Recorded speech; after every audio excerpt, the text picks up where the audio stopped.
knowledge crowd, when I asked a simple question, I couldn't get an answer. Right, when we were just on, we were they said that you who study well, get the knowledge, better knowledge. So that with that knowledge, you can make a lot of intelligence. Right? So now the generation is complete.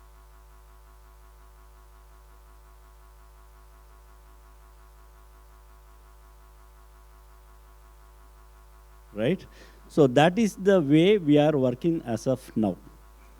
Having said that, okay, I don't have, when the world is going in a way, and we also have to go in the same way, because as of now, we could see that the artificial intelligence is overriding a bit of intelligence of ours, because in many of the places, I could see the artificial intelligence is doing much better than what intelligence is, right? Then, I will just start with a small, what do you call, a video which we have, I have seen last week, because I'm from the healthcare. I always see that is anything coming up in the healthcare side of it, what AI can do. Last week, when I just saw, we all know that India is a diabetic capital, okay? It is, previously they said that it will become a diabetic capital, but now India is a diabetic capital, and we all know that if you are 40 plus and 50 plus, we all know that diabetic is a big problem in our country, right? And I saw a video where, okay, you put a small equipment on your body, okay, it has been fixed up with that, and what it does is, it continuously monitors your glucose levels. Okay, can you ever think of, previously you have to just go to the hospital, check your glucose levels, and then they will give you medicines or insulin injections, and you have to have it on time. And if you don't have it on time, there will be a lot of problems. But today what happens is that small equipment continuously checks your glucose levels, and also if the glucose levels are high, immediately it will inject the insulin to it. So basically the whole idea is you have to keep our insulin levels as normal. You can see what AI is doing, right? So AI is making a difference in everybody's life. And thanks to Sanjay when he called up and told that what AI can do in infrastructure. And the topic was very good, how we can make ensuring a scalable and resilient IT infrastructure with AI, right? So we all know that the AI has done a lot of things on the software side of it. But what it is doing on the infrastructure side, even I was not much known, because we were not bothered much about what it does in the infrastructure side of it. Thanks to Sanjay, when he called me, I told, okay, let me Google and search what it is doing. And I could see that amazing things has come up, which I have just taken up a small note for 2 minutes, what it can do. Okay, infrastructure management can be done with AI. There are a lot of automated monitoring things which has been done, okay? And a lot of incident response, root cause analysis, everything is done by AI, okay? And dynamic workload balancing, we don't want to bother about. AI-driven threat mechanism, and lot more than what I'm just saying now, okay? So a lot of things have been come in the IT infrastructure, and we have a great stalwarts sitting here, my great friends, and instead of me telling anything, they will be in a position to tell, okay, what they feel about. So welcome Mr. Subodh Nair, who is a Senior Vice President of LG Equipments, and Mr. Jitesh, Group CIO of Aryavedra Pharmacy, and Mr. Srikanth, who is a Group CIO of KPR Group of Companies, right? Welcome you all. And the whole idea of this evening is, okay, not to bore you with any technical session, okay? Just to make you understand, okay, AI can do a lot of things in the infrastructure side of it. So that's my idea, and let's see what we can get it from our own people, right? So having said that, I will just start with Jitesh. Being the center of attraction, I'll just Jitesh, how can AI optimize IT infrastructure planning and resource allocation? Because that's the most important thing which we all are thinking on. Can you just throw some lights on that? Yes. So I don't need much of introduction, because most of them off the dice and on the dice are my closest friend. and we all have been connected for a very long time. So, for the record, myself Jitesh, I manage the group CIO of all the institutions coming under the Ayurvedic pharmacy. So, coming to the question, I mean, AI is a very interesting subject when it comes to all other aspects, as Biju was mentioning. But when it comes to infrastructure management, that's an entirely new area. And I don't think much of us would have tried with this. So I'll briefly, I don't want to go into the details about how it can help infrastructure. But at the basic level, like wherever I have faced certain issues, and I'll touch upon that. So coming up, the first one was like the unpredicted demand, because now when we see the total procurements, it doesn't match up with the actual scenario when we do it on the ground level. Say like there are many situations where there will be unprecedented situations which doesn't come under the budgeting part. So those are areas which definitely will impact the overall performance of the institution, and also, the downtime, which greatly affects the IT infrastructure and also the IT department. The second thing that comes to my mind is the outage. We all know like how frequently or unexpectedly the infrastructure can go down. We can't see like when it is coming. So that is another one area which I come across, because say like a simple example I can say, till the day of the board meeting everything will be fine, and once it is through there will be many issues which we haven't been expecting. If everything is working fine, maybe the UPS goes down.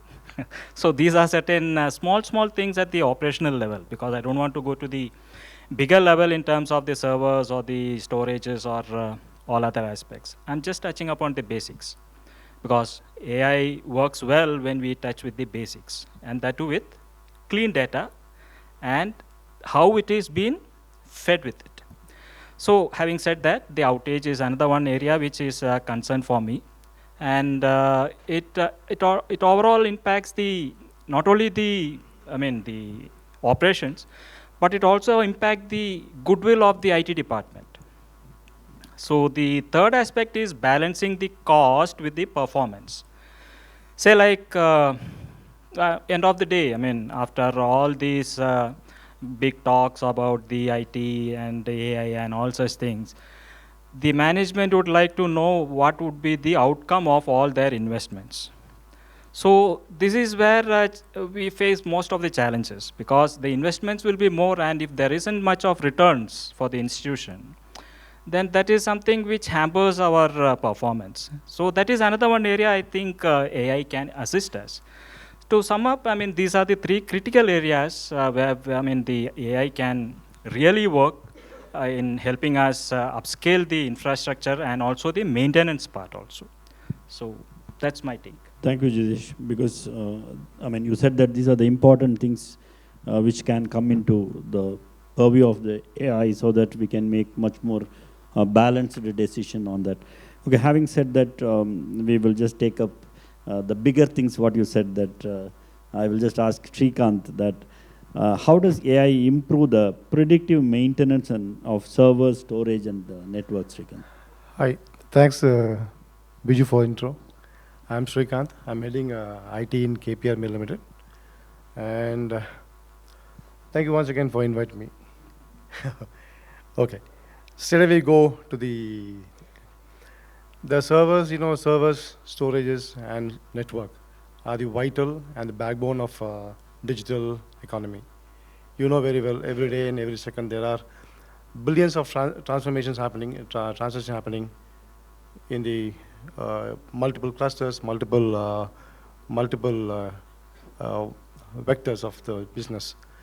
And whenever it's happening, so we need to have a perfect uninterrupted IT infra. That's our motto of why we here. Okay, And to achieve this, previously, before AI, we do preventive maintenance, or we say reactive maintenance. All this depends on, all this comes after the risk, after the failure. There's a failure, we do. So the failure is inevitable. To overcome this failure, we introduce AI, right?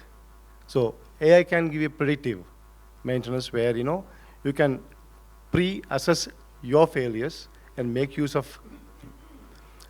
And how the AI will work in the predictive things. Now we have algorithm on ML, okay? It works under the massive logs, and it reads the real-time data, monitoring real-time data, and give us the, preventive measures and anticipate the failures to give us a proper IT infra. So these are things can do. And for an example, I'll say a doctor can monitor the MRI or CT of a patient to prevent a disease later, instead of going to Biju and ask for discount for the hospital bills. Okay, so this is how the AI works. Okay, now there are many aspects in AI. We call it servers or network or in the storages. See, we have a previous experience in analyzing the telemetric data before AI. Okay, the past 10 years we are analyzing telemetric data to prevent the failures.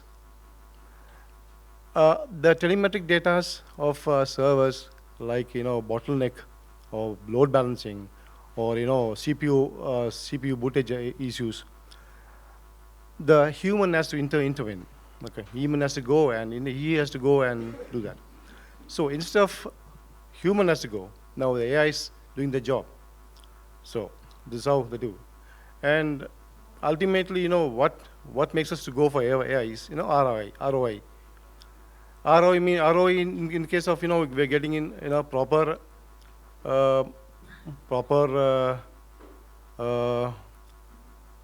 management, proper management IT system, and cost reduction, and lifespan of a asset. So these are things. Thank you. Thank you, Srikanth. I think what he said is like very, very nicely said, meaning that, okay, the nightmare part of us, every CIO is, if you go on sleep, we always think whether our servers are working or not, right? Okay, we all know that. And if it is working by itself, and if AI is taking over, we can have a nice sleep. And thanks for putting it across in a different way, thanks. And we have another eminent person from LG Equipment, Mr. Subodh Naya. Subodh, we all have heard from the servers to, in the general perspective of infrastructure, but I'll just give you another one where today the world of threat, both the people, they spoke about the threat landscape where we are in. Okay, and how can AI enhance the threat detection in IT networks when you compare the rule-based system? So because today AI can do a lot of things, so let me hear from you, Subodh. Yeah. Thank you, Biju, and good evening all.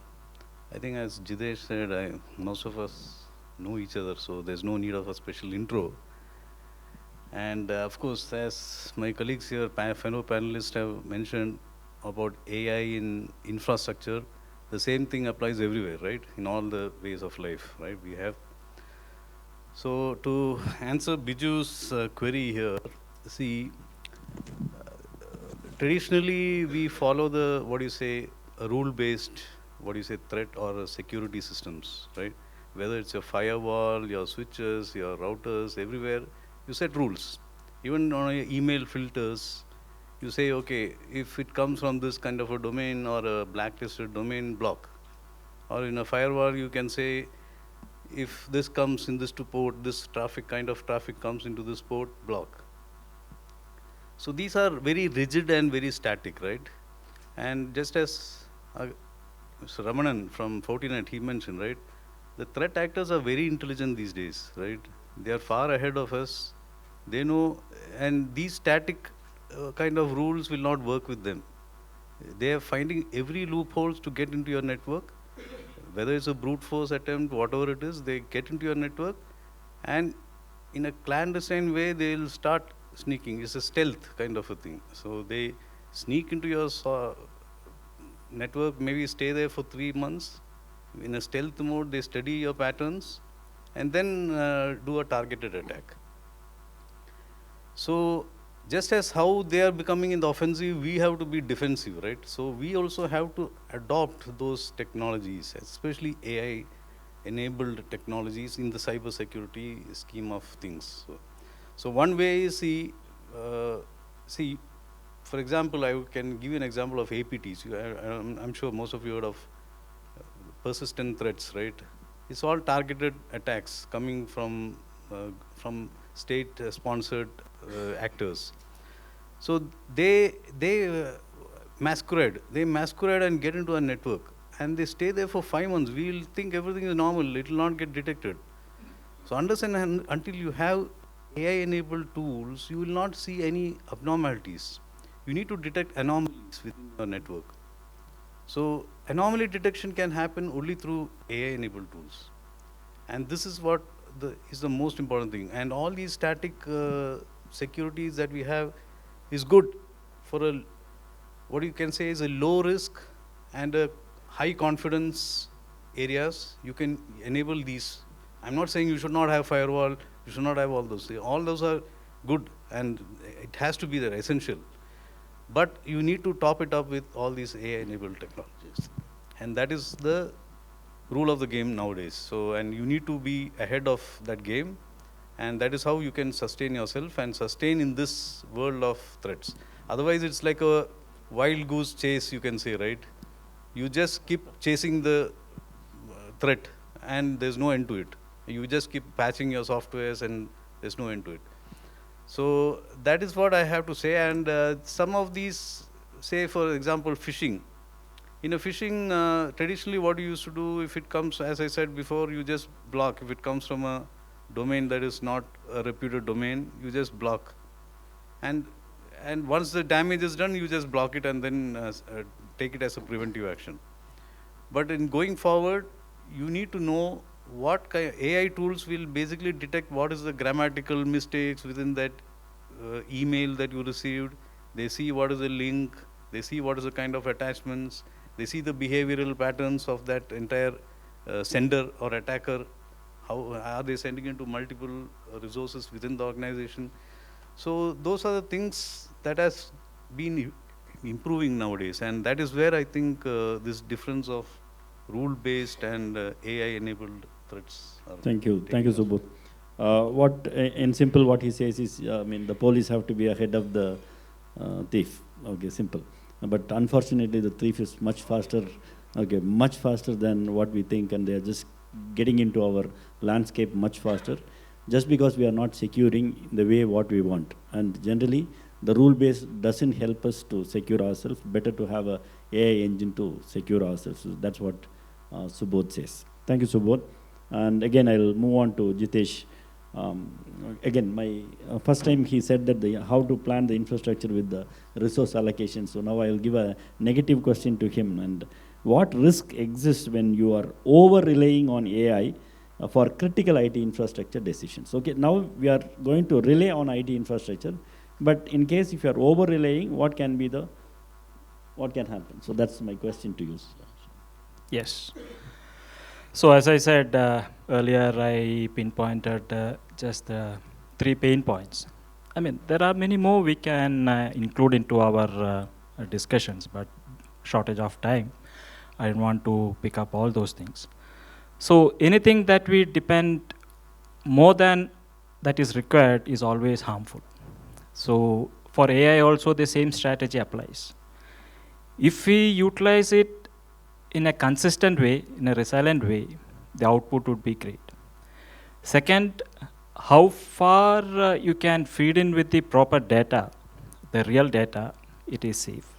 Or else what happens is it gives biased output, which may hamper with our decision making, which I always say in every forum, AI should always have the man in the loop, because the intervention of an human being with AI's decision making will always be a added advantage.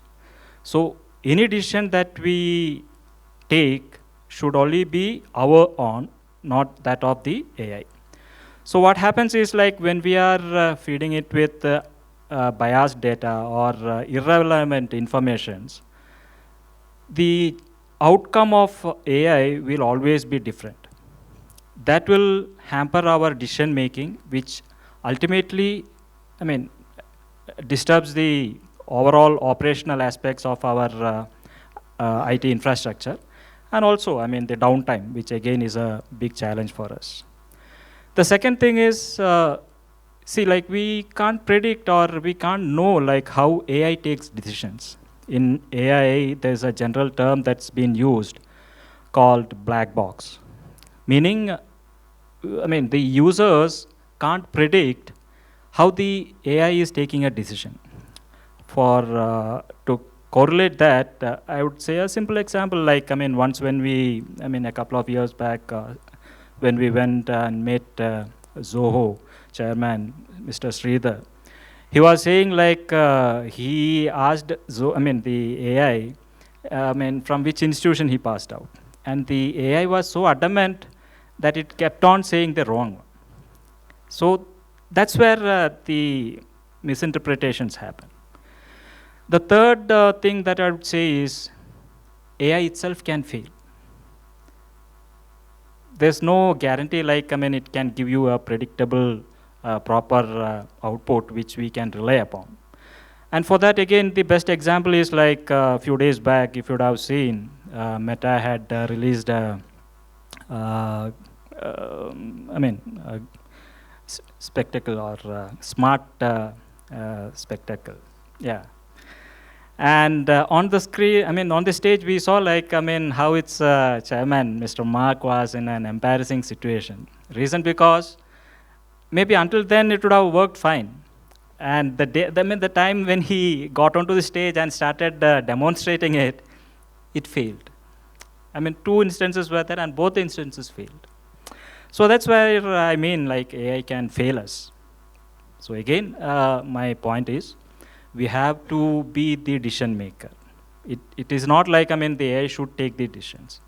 And the third important thing is like, as Subodh was saying, the cybersecurity aspect. That's again where, the threat actors can get into the infrastructure's data, and it can manipulate the entire system. It's not necessarily like, even if we have all these endpoints and DLPs and all such things, getting into an AI-enabled infrastructure management can totally bring chaos. It's not necessary that they should have all these passwords or whatever it is. So that's another one area which is of big concern once if we completely rely on a AI-based approach. So in short, to sum up, see, there has to be a balance with whatever the AI can offer and on the human aspect. It's only then, a resilient or a balanced approach in how AI can be brought into the entire system. If that is done, I'm sure, like, it would show wonders. Thank you. Thank you, Jagdish. And what he says is believe in your own intelligence rather than artificial intelligence. Use artificial intelligence to help you to take your own decisions. So that's what he meant, and we all agree with that, Jagdish. And just because we are have to be on time, next question go to Srikanth, and we can be a little precise. We all are having problems in what we do today, and we all think that whether whether we will be there if if AI comes into the role, right? So that's a big question from everywhere.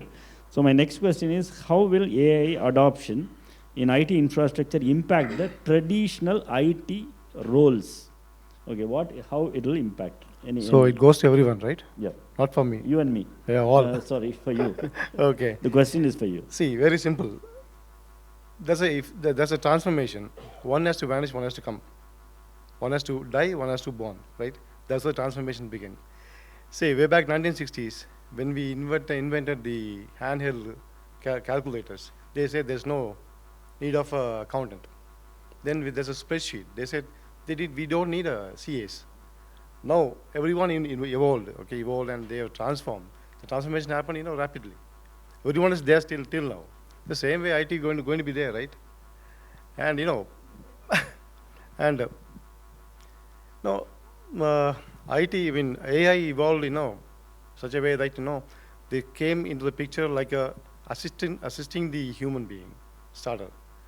Now is become a decision maker and eating entire the small jobs, okay, and those jobs are transforming into digital era. And so whenever think of AI, we have to upgrade. And I met my friend long back in Bangalore. We were studying MCA in Trichy St. Joseph's. And I started my career beginning with Foxflow 2.6, then VB6, and .NET, and C#, now into infra. I'm here because I upgraded. Okay, that's okay. But he is not upgraded, he's become a businessman. Okay. I think that is a He's better owning choice. for 200 crores business. And I'm upgraded, so this is how it is. Okay. So come to the question, okay, straight away. It is a threat or a transformation? Definitely, the AI going to evolve again and again, deeper inside. It's going to penetrate the entire system. They're going to penetrate an entire job. It's not going to stop anywhere. Okay, this is not the end of AI. This is the beginning of AI, and this is not the end of any kind of a job. This is the beginning of a new era and new kind of a job going to be persists in the world. Okay, so there are many jobs can be wiped out, like in IT segment, the initial assistant of ITs. Okay, those who initially come for troubleshooting, so AI can do their job. And the content writer in IT, so it's going to be vanish very soon. So what my advice is, keep upgrade yourself, learn AI fundamentals, keep yourself updated on date, at least to be in IT. Okay, thank you. Good. I mean, what he want to say is, okay, AI will be there. AI will going to rule. Okay, unless and otherwise, AI, we will be out of the game, right? So that's what he want to say. And I agree with you. One point I don't agree with you is, just because if somebody is not learning, becoming a businessman, I will love to do that. Okay. We have very short time. Okay. I mean, I have a faster question to Subodh Nair. I want just a minute to answer that. Okay. You said that you have a lot of this thing on the threat detection and so on and so forth. But my question is, should AI-based cyber security tools have the full autonomy, or should have human oversight always mandatory? Okay, yeah. So as my colleague said, yes, you cannot just leave AI all alone. So you heard about responsible AI, right? So that is the norm, and countries are going for AI certifications, and companies are going for that. So of course, there has to be a human touch for it. One is for contextual judgment, you need to definitely have. And second thing is, you need to, of course, enable AI, but in a gradual way. It should be taken up first in a, you should test the waters, right? First is get the alerts out of your systems in cyber security. You have the SOC system, SIEM systems, right?